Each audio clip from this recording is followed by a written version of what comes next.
এবারে জন্মদিনে বড়ি বেগমকে চমকে দেওয়ার একটা উপায় বার করেছি। উজির, বলো তো দেখি কি উপায়? নবাবের সাজিশের হদিশ পাওয়া আমার বুদ্ধিতে নাম বহুত বড়িয়া কোনো মতলব আছে। এবারে বেগমের জন্মদিনে বিরাট একটা উৎসব করব। সারা দেশ থেকে মহান মহান অতিথিদের নিয়ে আসা হবে। দুনিয়ার সেরা সেরা খাবার, সেরা সেরা গাইয়ে, সেরা সেরা বাজিয়ে, সেরা সেরা নাচিয়ে রাতকে দিন করে দেবে এমন রোশনাই। রেস্ট নাই। কি বললে? বহুত বড়িয়া আপনার সোচ, লেকিন মাফ করবেন হুজুর, রাজকোষের অবস্থা খুবই খারাপ। উৎসব করার মতো তো রেস্ট নাই জাহাপানা। কোনো কথা শুনতে চাই না। আমি হলাম গিয়ে বাংলার নবাব। আমি আনন্দ হই হুল্লোড় করবো না তো কে আর করবে? একদম ঠিক জাহাপানা, কিন্তু কর বসিয়ে টাকা তোলো। সব কিছুতেই কর বসানো আছে জাহাপানা। হাসি কান্না ছাড়া আর কোনো কিছুতেই কর বসানো যে বাকি নেই। তার ওপরেই কর বসাও। হাসি কান্নার ওপর কর? না, শীতকাল আসছে, বসাও বসাও কর হাঁচির ওপর। হ্যাঁ, হাতির ওপর কর? বসাও। ওরকম মুখ করে আছো কেন? যদি না পারো তো বলে দাও, আমি অন্য উজির নিয়োগ করব। আমি আজই ঘোষণা করে দিচ্ছি, এবার থেকে হাতির ওপর কর দিতে হবে। হ্যাঁ, তো জানাব, এতে প্রজারা যদি ক্ষুব্ধ হয়? আরে বাবা, প্রজাদের কাজই তো মাঝে মাঝে ক্ষুব্ধ হওয়া। তা ঠিক হুজুর। আমাকে কদর করে এমন কিছু সন্ডা আছে, তাদেরকে কাজে লাগাতে হবে। বহুত খুব জাহাপানা। তাহলে হাঁচি গোনার লোকের ব্যবস্থা করে নি। ওই সন্ডারাই হাঁচি গুনবে। ওদের স্বেচ্ছাসেবক হিসেবে নিয়োগ করো। বহুত খুব জাহাপানা। সব জায়গায় লোক পাঠাতে শুরু করো, তবে কৃষ্ণনগরে বেছে বেছে লোক পাঠাবে। আর মনে রেখো, ওখানে গোপাল আছে।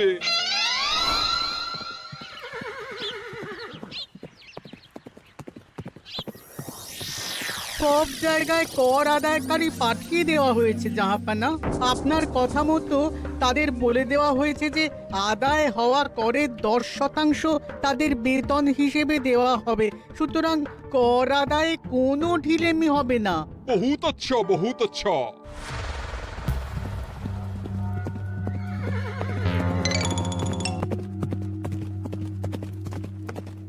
হ্যাঁ, তুমি ঠিক পড়েছো তো মন্ত্রী? হাঁচির উপরে কর? বলেন তো, আর একবার পড়ছি মহারাজ। আসলে এটা নবাবই মশকরা। আমাদের নবাব যে খুবই রসিক মানুষ তা তো আমরা দেখেছি। বারবার কৃষ্ণনগরের সঙ্গে রসিকতা করতে গিয়ে হাঁড়ি ফেটে রস একেবারে মাখামাখি হয়েছে, আর সারা গায়ে পিঁপড়ে ধরেছে। মস্করা নয়, একদম সত্যি কথা। হাঁচির উপরে কর বসানো হয়েছে, আর আমরা হলাম নবাবের খাস হাঁচি গোনার দল। আমরা এই কৃষ্ণনগরে থিতু হয়ে বসলাম বটে। এবারে হাঁচি গুনবো আর মোহর আদায় করব। গোপাল, তুমি কি বলো? সর্দার, তোমাদের এখানে আসা একেবারেই লোকসান হয়েছে। কেন মশাই? আচ্ছা, আপনি গোপাল? না না, আপনার কোনো কথাই শুনবো না।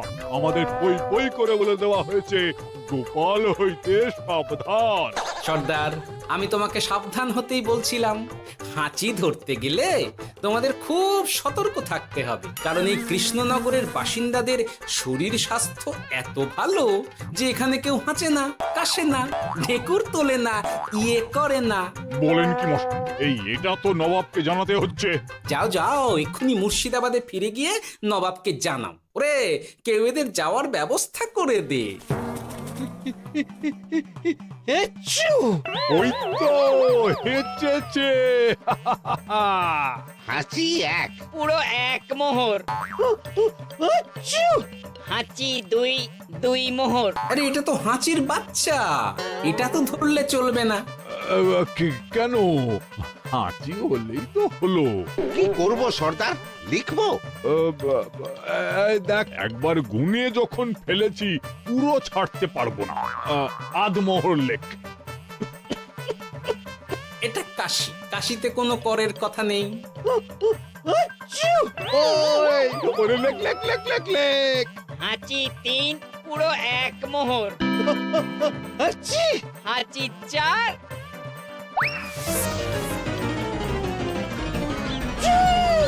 হাঁচি 5 লেখো। হাঁচি 6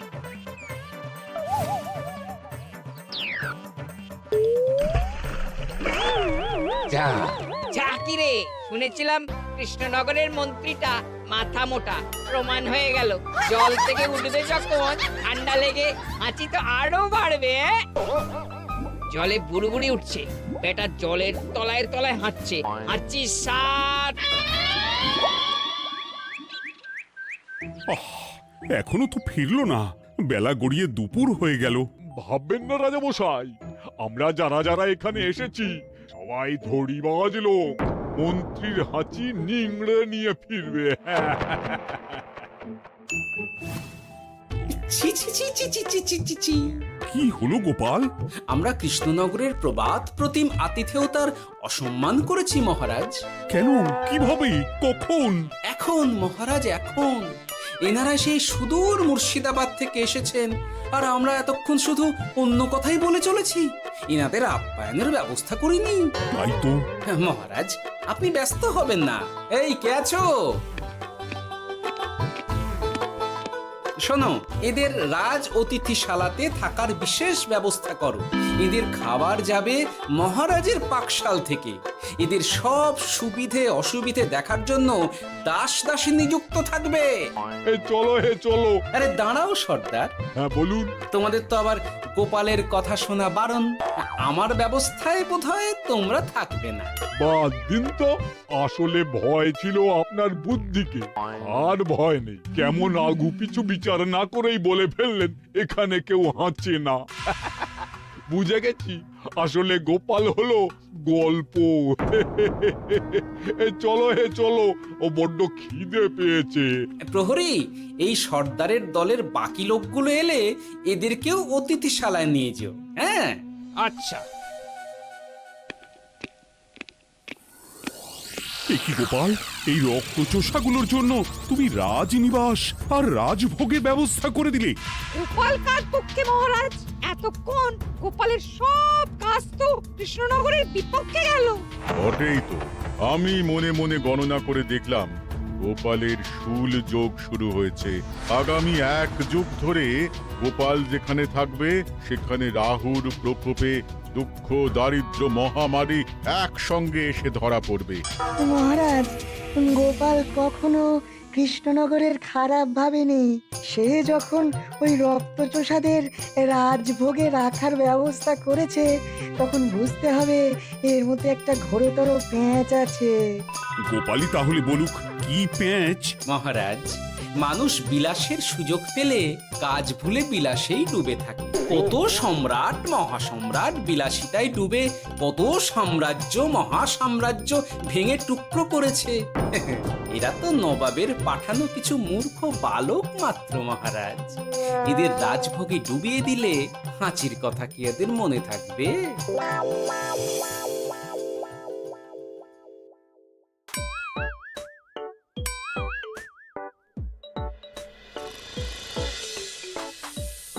কি ব্যবস্থাপনা সব ঠিক আছে তো? হ্যাঁ, খাসা ব্যবস্থা হয়েছে। আপনারা আমাদের অতিথি বলে কথা, আরাম করুন।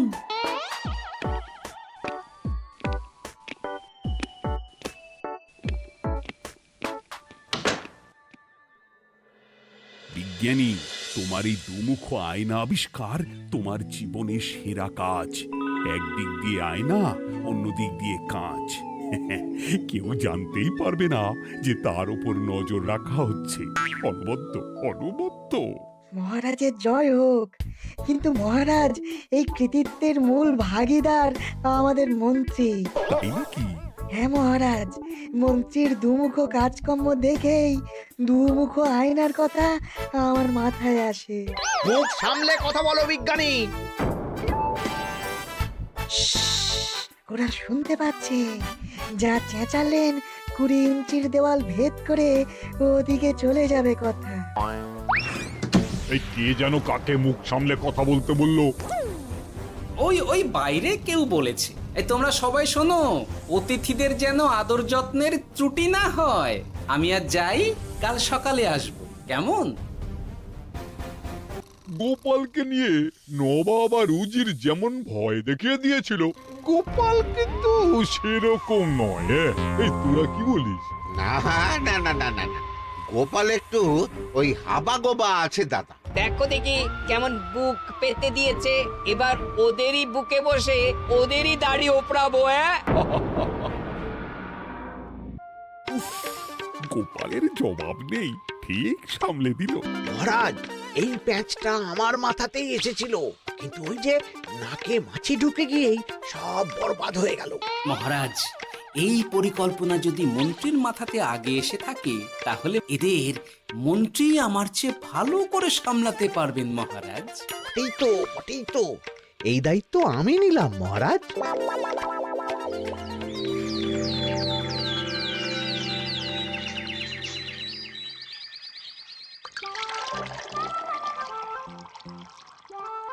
আহা, সকালে ঘুম থেকে উঠে এই রকম বেলের পানা যেন স্বর্গের অমৃত। আছে আছে, আরো আছে। পানীয়, খাদ্য, আরাম, আয়েশ, যত চাও তত পাবে। এ কি, আপনি গোপাল কোথায়?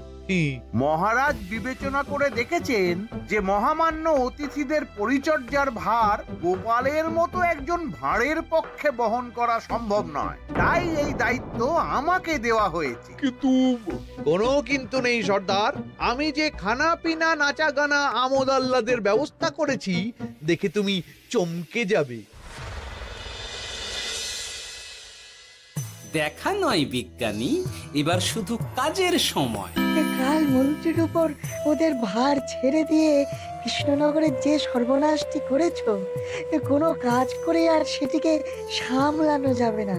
হ্যাঁ, আহা, তোমার দেখছি মন্ত্রীর উপরে একটুও আস্থা নেই। ঠিক কি প্যাচ করছো বলো তো? প্যাচের কথা পরে হবে, তোমাকে যত তাড়াতাড়ি সম্ভব হাঁচির ওষুধ আবিষ্কার করতে হবে। হাঁচির ওষুধ? হ্যাঁ, হাঁচির ওষুধ। ওভাবে দেখছো কি বন্ধু, তোমাদের কাজের সব দায়িত্ব এখন আমার কাঁধে।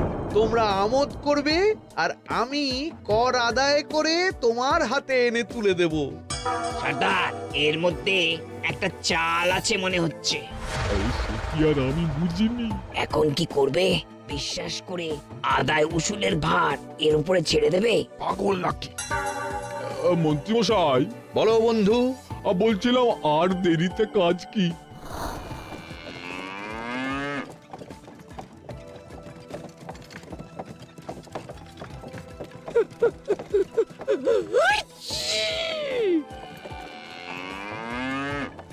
মন্ত্রী, লেখো হাঁচি এক। ওহে, তোমার নাম কি? মন্ত্রেশ্বর উজুরি আগে। লিখুন মন্ত্রী মশাই, নাম লিখুন। ওহে মন্তেশ্বর, হাঁচি কর, এক মোহর ছাড়ো দেখিনি। হাঁচি দুই। আরে যাও, দৌড়ে গিয়ে দু মোহর আদায় করে আনো। ওরে, তোরা সব কৃষ্ণনগরের কোণে কোণে ছড়িয়ে পড় দেখি, একটা হাঁচিও যেন বাদ না পড়ে। হ্যাঁ,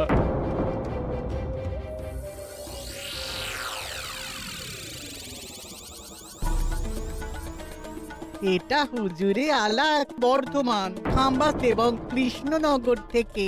চমৎকার চমৎকার। তাহলে গোপাল কিছু করতে পারেনি, আমাদের যুব শক্তি কৃষ্ণনগরকে পুরো নিংড়ে নিয়ে আসছে। মহারাজ কৃষ্ণচন্দ্রের একটা আবেদন আছে জানাব। এই হাঁচি করের 30% যদি ওই রাজ্যকে দেওয়া যায়, তাহলে আদায় উসুল আরো ভালো হবে। ওরা বলেছে যে আপনি যদি 30% দেন, তাহলে কর আদায় একেবারে জান লড়িয়ে দেবে। মঞ্জুর মঞ্জুর। আর একটা আর্জি আছে হুজুর, কৃষ্ণচন্দ্র কদিন বাদে নবাবকে কৃষ্ণনগরে আমন্ত্রণ জানিয়েছে। কেন? কৃষ্ণনগরের নবাব এবং তার উন্নয়ন উপলক্ষে এক মহোৎসব হবে।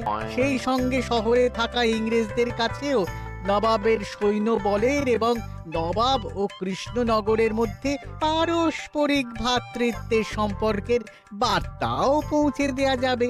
নবাবের অধীনস্থ রাজারা নবাবের শত্রু, এই রকম একটা ধারণা থেকে ইংরেজরা ইদানিং বেপরোয়া হয়ে উঠেছে, তাতে লাগাম উঠবে। বহুত খুব, মঞ্জুর মঞ্জুর মঞ্জুর।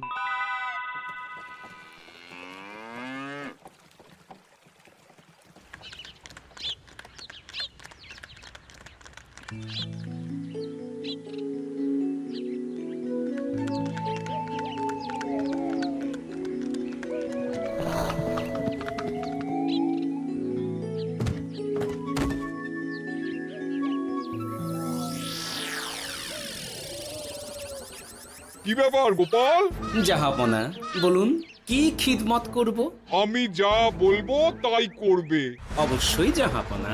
কি আবার উজির, তুমি সাক্ষী, মহারাজ কৃষ্ণচন্দ্র আপনিও সাক্ষী। গোপাল আমাকে কথা দিয়েছে আমি যা চাইবো তাই করবে। গোপাল, তুমি আমার সঙ্গে মুর্শিদাবাদ যাবে। এখন থেকে আমার দরবারের বিদূষক হিসেবে থাকবে, কেমন? ওরে ওরে ওরে ওরে ওরে, তোরা বাজনা বাজা। এখন থেকে গোপাল আর কৃষ্ণনগরের নয়, গোপাল মুর্শিদাবাদের। জোরসে বাজা।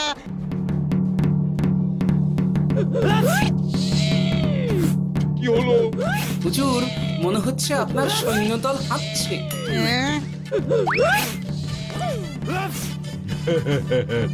হুজুর, হাঁচিগড়ের বন্যা সব সৈন্য 10-12টা করে হেঁচে ফেলেছে, মানে প্রচুর মোহর হয়ে গেছে আর বাড়ছে বাড়ছে। আমার হাঁচি গোনার দল একটা হাঁচিও বাদ দেবে না। মোহর রাখার জন্য নতুন পোশাকখানা বানাতে হবে হুজুর। সর্দার, আমাদের হাঁচিগুলো কি খুলবো? হ্যাঁ, নিশ্চয়, একটা হাঁচিও যেন বাদ না পড়ে। চলুন হুজুর, আমরা এখানে দাঁড়িয়ে থেকে আর কি করব? ওরা হাঁচুক আর হাঁচি গুনুক। চলুন নবাব বাহাদুর, আপনার জন্য কৃষ্ণনগরের রাজাতীর্থ অপেক্ষা করছে।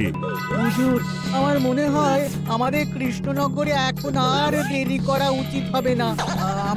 আমরা সোজা শহরের দিকে রওনা হয়ে যাই। শহরের ইংরেজদের শিক্ষা দিয়ে ফেরার পথে আমরা কৃষ্ণনগরের আতিথ্য গ্রহণ করব। সে কি? মহারাজ, নবাবের মতো কর্তব্যপরায়ণ ইনসানকে তার কর্তব্য পালনে বাধা দেবেন না। আমরা ওনার শহর থেকে ফেরার অপেক্ষায় থাকব। ঠিক ঠিক, আমার এক্ষুনি শহরে যাওয়ার দরকার।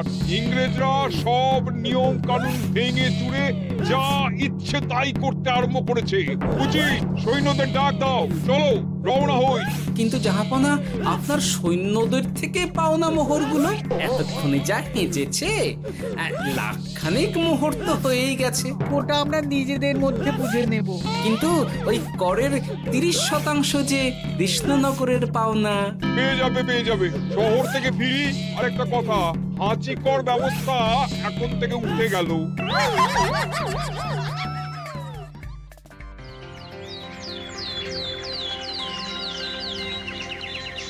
মহারাজ, কিভাবে গোপাল ভাঁড় মহাশয় নবাবের উন্মাদের মতো জারি করা ওই হাঁচিকর থেকে আমাদের সকলকে রক্ষা করেছেন তা আমরা সকলেই জানি।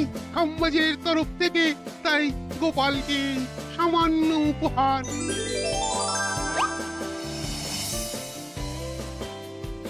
ওহ গোপাল, সত্যি তোমার জবাব নেই। কিছুই হতো না যদি না বিজ্ঞানী ওই হাঁচি চূর্ণ আবিষ্কার করত। এই উপহারের অর্ধেক কিন্তু বিজ্ঞানী। সবই তো বুঝলাম, নবাবকে সৈন্য সহ নিমন্ত্রণ থেকে সৈন্যদলকে হাঁচি চূর্ণ মাখানো, চাঁদোয়ার তলায় ঢোকানো পর্যন্ত। কিন্তু চাঁদোয়া থেকে হাঁচি চূর্ণ ঝরে পড়লো কি করে, সেটাই তো বুঝলাম না। এটা তুমি বলো বিজ্ঞানী। শব্দে বাতাসে কম্পন তৈরি হয়। গোপালের হাততালিতে আমার ঘরের শাড়ি থেকে হাঁচির জন্য ঝরে পড়েছিল। এখানে চাঁদোয়া থেকে ঝরে পড়েছিল বাজনার শব্দে। কি ব্যাপার বিজ্ঞানী, তুমি এখন ছেলে খেলা করছো? হাঁচির ওষুধ হয়ে গেছে। হয়ে গেছে। মূল উপাদান তামাক, গোলমরিচ আর আলকুশির গুঁড়ো। কাজ হবে। হাততালি দাও। হাঁচ! কাজ হলো। ব্যাপারটা কি হলো? ওই শাড়িটাতে হাঁচি চূর্ণ মাখানো আছে, তোমার হাততালির শব্দের কম্পনে ঝরে ঝরে পড়েছে। একবার নাকের কাছে এলে পিঁপড়ের থেকে পিশাচ, হাঁচতেই হবে, হাঁচতে হবেই হবে। নবাব যদি বাজনা বাজাতে না বলতো। আমাদের বাজনদাররা তৈরি ছিল মহারাজ। যাক, সবই ভালোই ভালোই মিটে গেল। যার শেষ ভালো তার সব ভালো। ব্যাস, এখন শুধু একটাই কাজ বাকি। নবাবের কাছ থেকে করের 30% বাবদ পাওনা মোহর মুর্শিদাবাদে গিয়ে নবাবের কাছ থেকে তুমি নিয়ে আসবে। আচ্ছা মহারাজ।